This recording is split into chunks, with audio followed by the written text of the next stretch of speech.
Buenas tardes, mi nombre es Sofía y el tema del cual voy a hablar yo es sobre el efecto Doppler. Otro fenómeno ondulatorio que no se ha mencionado, pero es fácilmente perceptible con el sonido, es el llamado efecto Doppler. ¿En qué consiste este fenómeno?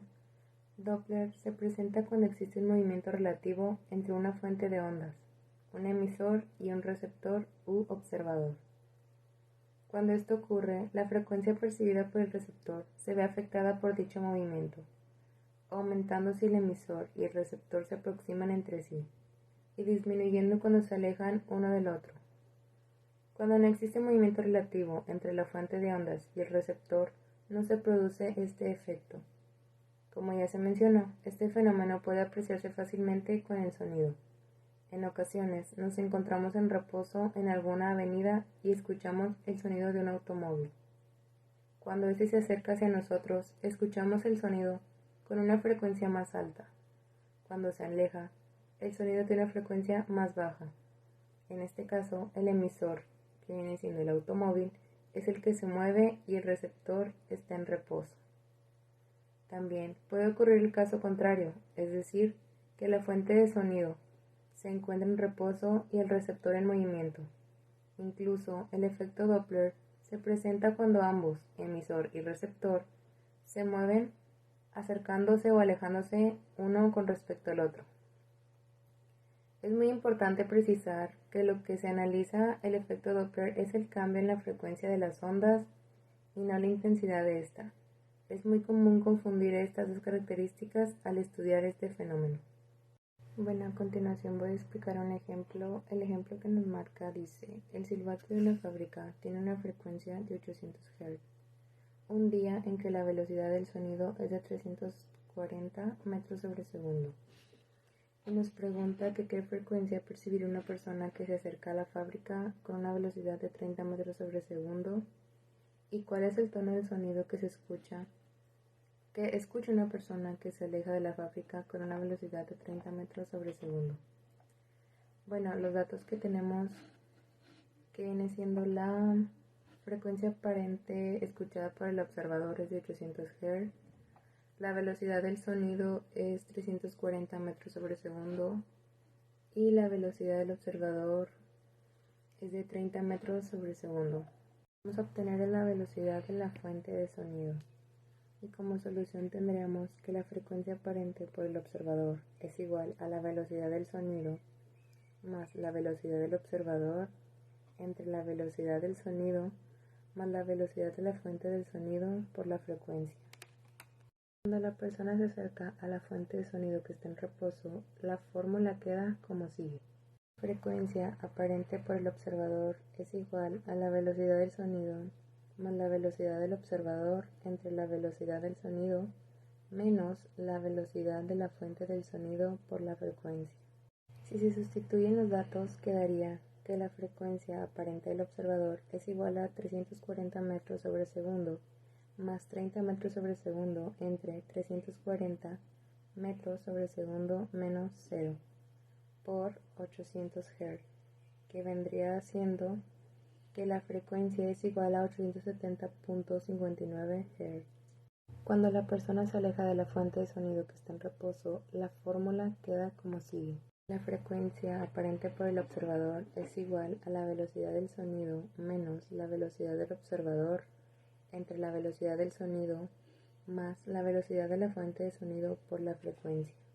Si se sustituye la frecuencia aparente por el observador, que es igual a 340 metros sobre segundo menos 30 metros sobre segundo entre 340 metros sobre segundo más 0 por 800 Hz, que la frecuencia aparente por el observador nos vendría dando 729.41 Hz.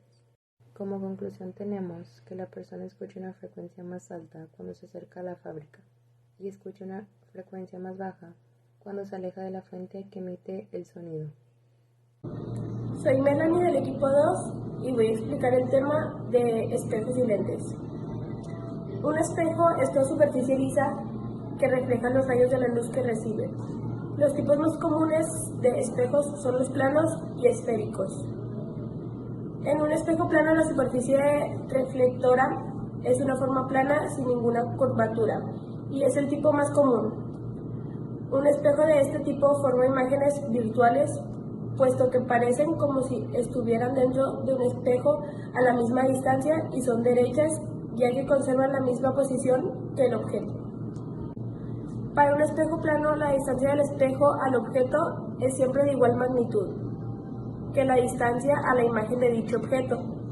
Se observa que la imagen formada por un espejo plano son realmente reflexiones de objetos reales. Las imágenes formadas no son reales, puesto que la luz no pasa a través de ellas. Es decir, una imagen real se forma por rayos de luz verdaderos que pasan por ella. Dichas imágenes reales se pueden proyectar en una pantalla. Una imagen virtual es la que se forma por la propagación hacia atrás de los rayos reflejados en el espejo. Este tipo de imágenes no puede proyectarse en una pantalla. Soy Marilena y Flores Canizales y voy a hablar sobre la acústica, que es un tema de la etapa 4. Y como todos conocemos, la acústica es la ciencia que estudia el sonido. Pero para dar una mejor definición, la acústica es la rama de la física que estudia todos los fenómenos físicos que están vinculados a la generación, propagación y detección de ondas mecánicas que se escuchan en una banda de frecuencias que se hacen llamar las ondas sonoras. Y para dar unos pequeños ejemplos de sonido, tenemos que si colocamos un dedo en el cuello al estar hablando, se sienten vibraciones que son de las cuerdas vocales. En el sonido, la energía se transfiere desde la fuente en forma de ondas sonoras longitudinales o transversales. Para que se produzca una onda sonora se necesita una fuente en vibración y un medio elástico a través del cual pueda propagarse la perturbación, las cuales son ondas longitudinales si es medio líquido o gaseoso, y si el medio es sólido se tienen ondas con componentes tanto longitudinales como transversales. Tenemos que el oído humano normal puede escuchar sonidos con frecuencias comprendidas en el intervalo audible de 16 a 20.000 Hz. Si las ondas sonoras tienen una frecuencia menor a 16 Hz, se les denomina infrasónicas. Si esta frecuencia es mayor a 20.000 Hz, se denominan ultrasónicas. Tanto las ondas infrasónicas como las ultrasónicas son imperceptibles para el ser humano, pero existen animales que sí la pueden percibir, tales como los delfines, los perros, los murciélagos y entre otros más. El concepto de decibelios es la unidad de volumen. Los físicos que estudian la acústica también tienen demasiado trabajo para desarrollar salas de conciertos musicales, entre más. Y a continuación daré un ejemplo sobre la acústica. Ok, y aquí está el ejemplo, que es: a los 5 segundos de ver un relámpago se escucha el trueno. ¿A qué distancia cayó el rayo? En los datos tenemos el tiempo, que vendrían siendo 5 segundos, y la distancia es la que estamos buscando. Y que es la velocidad del sonido del aire, son 340 metros por segundo. Entonces, tenemos que la distancia es igual a la velocidad del sonido del aire por tiempo. Otra vez, distancia, 340 metros sobre segundo por los 5 segundos que son del tiempo. Y tenemos como resultado que son 1700 metros. Yo soy Said del equipo 2 y voy a hablar del movimiento periódico. Este movimiento es el que tiene una particularidad de que, al cabo de un tiempo, repiten sus condiciones de posición, velocidad y energía. Estos movimientos son repetitivos, pues si su trayectoria son de ida y vuelta, por lo tanto, es un movimiento oscilatorio. Dos magnitudes sencillas que describen el movimiento periódico son el periodo y la frecuencia, que esto significan que el periodo es el tiempo al cabo el cual se repiten las condiciones del proceso, y la frecuencia se define como el número de veces que el proceso repite sus condiciones en la unidad de tiempo. Para sacar la frecuencia se conocen los ciclos o las veces que el proceso se repite en cualquier unidad de tiempo. La unidad de medida de la frecuencia son los Hz. en honor a Heinrich Hertz. El número de Hertz son el número de veces por segundo. El periodo, para obtenerlo solo se despeja la frecuencia entre 1 en la operación. Algunos ejemplos del movimiento periódico en la vida cotidiana pueden ser el latir del corazón, las aspas de un ventilador, el giro de una rueda o los pistones de un motor. Conclusión. En estas 4 etapas se pudo aprender mucho, desde la refracción de la luz hasta los cambios de temperaturas de la mano de las ondas de los sonidos, sabiendo así lo que el libro da a conocer y pudiéndolo volver a aprender cuando sea. Se aprendió de manera muy clara y precisa el hecho de que se tenía que enseñar para poder aprender esas cosas. Yo soy Cintia del equipo número 2 y voy a hablar del tema del movimiento armónico, que como sabemos, el movimiento armónico es un periodo en el cual sobresale porque presenta movimientos en los cuales el cuerpo repite su trayectoria. Tal es el caso como el del movimiento péndulo, el cual el cuerpo va y viene siguiendo su misma trayectoria. También tenemos el caso de un movimiento suspendido de un resorte, en el que los átomos de un cristal y el movimiento oscilatorio en la realidad. Generalmente su movimiento es amortiguado, ya que la fuerza de fricción afecta a cada oscilación de tal forma que cada amplitud disminuye un poco. Por esto el análisis que haremos se enfoca en una pequeña cantidad de oscilaciones. A continuación, un ejemplo de cómo podemos calcular el movimiento armónico simple. Un oscilador armónico tarda simplemente 12 segundos en experimentar 5 vibraciones completas. Hallas el periodo del movimiento, la frecuencia de Hertz y la frecuencia angular en radianes por segundo.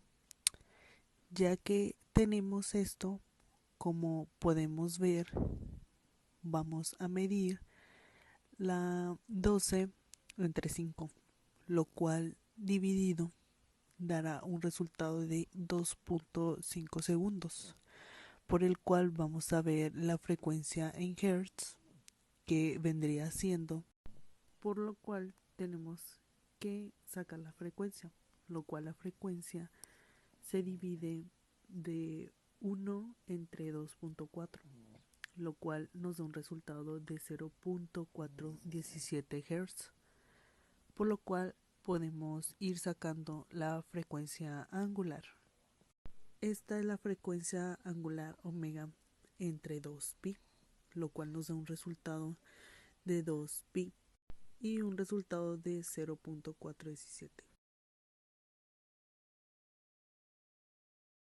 Cuerpo resorte. Este sistema constituido por un cuerpo de masa m unido a un resorte y a su vez se encuentra sujeto a una pared lateral con el otro extremo. Cuando el sistema está en reposo, el resorte no ejerce ninguna fuerza sobre él. Comprime, si es la derecha se estira, entonces el resorte ejerce una fuerza sobre la masa que actúa en sentido contrario. El movimiento para tratar de regresarlo es así. La ley de Google fue por Robert Hockey y aplica el comportamiento de resortes y otros cuerpos elásticos siempre y cuando su deformación no sea muy grande cuando el resorte se estira.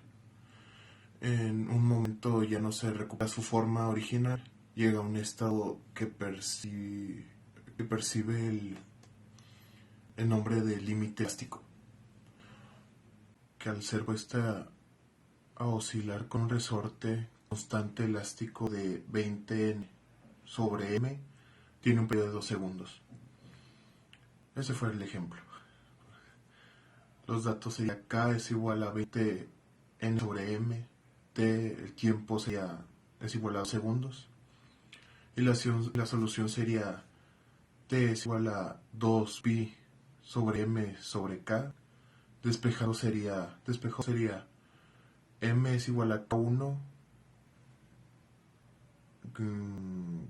cuadrado sobre 4pi cuadrado también. Después de eso sería M es igual a 20N sobre M por 2s segundos, 2s segundos cuadrados sobre 4pi cuadrados. Y la solución sería, ya al final sería m es igual a 2.2 kilogramos. Algunos de sus usos cotidianos que le damos podrían ser el resorte de un colchón, algunos juguetes, varios instrumentos musicales, los trampolines, el elástico de los trampolines. Se aplica en eso, entre muchos otros.